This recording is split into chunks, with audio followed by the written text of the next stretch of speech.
All right, welcome back. We continue live right here at Pittsburgh CW. Take a look at the bobbleheads. We're going to add a talking Bob Prince bobblehead we just got from one of our fans. We appreciate that. I've heard that one Steve, before. thanks for that. Huh? I've heard that one before. Yeah, it's pretty good. Yeah. It's pretty good. Anyway, Bud Dupree was our last tweet. So real quick, your take on that. I mean, there are options. They could have decided not to do that, spent money elsewhere, but at least you with a huge hole at the opposite side of T.J. Watt. So I guess this is the prudent play for 2018, although I'm not so sure they're going to get a multi-year deal out of this, or 2020. No, which is why, and I'm thinking more and more about this as the offseason goes along, which is why don't be stunned. They looked at a lot of pass rushers at the Combine. They visited and talked to and watched at least 3 pass rushers that I know of. They keep saying Ben Roethlisberger's in great shape and he's going to be back 100%. Well, if that's the case, do they think that all the skill position players are going to get better because Ben is going to return? That was their siren song last year. So if they really do believe that, maybe they leverage a second or third round pick on somebody to not only back up Dupree because they need depth at the outside linebacker, Bob. And if they're not going to do anything with him long term and he's gone after this year, why not have a guy in the system for 1 year and then start him opposite Watt? I think that's a good policy I'm not ruling it out. No, and you can get him at his best because you would think he has to play for his contract. His next I one. think we think that they are worse at the skill position players than they do. I think the Steelers feel like they're in better shape at the skill position players than most of us. Yeah, but I still think you can always use more. Oh, I think so. Especially at the tight end spot. Let's go out to Nick in Bell Vernon, who's been waiting patiently. Hello, Nick.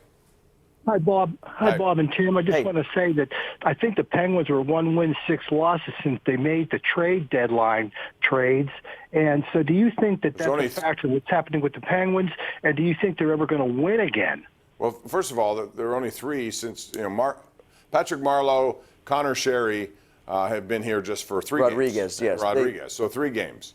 As far as winning again, they're going to, well, yeah, exactly. So I throw that out. I think Zucker was a good acquisition. We'll see about these other guys, but yeah, they're going to win. And I wouldn't be surprised if they flip the script here. I really wouldn't. I think they're a very good hockey team that had hit a rut. And I think you're going to find when they clamp up the urgency level, and I think this week you'll see that beginning to March now. We're about a month away from the beginning of the playoffs, month and a half.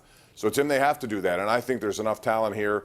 As long as these guys start finishing plays, they've shown they can, they better start doing more of it. Yeah, and I will look at the criticism that's being thrown at the Penguins' feet here, and it's warranted and it's valid. And frankly, anybody who comes up with any line of critical complaint about where the Penguins have been for the last 6 games, you're right. I wouldn't discount anything that people are saying. You know, I think sometimes, Bob, Penguin fans get a little prickly because of everything they've accomplished and all the good things they've done.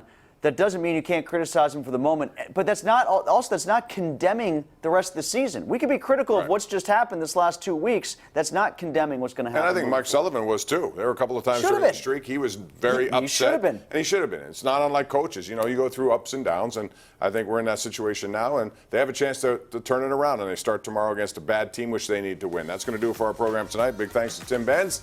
I'm Bob Pompeani. Join us every night. All you have to do is call and air your opinion. We take those right here on Pittsburgh CW for the Ireland Contracting Nightly Sports Call. We'll see you at 11 on KDKA-TV.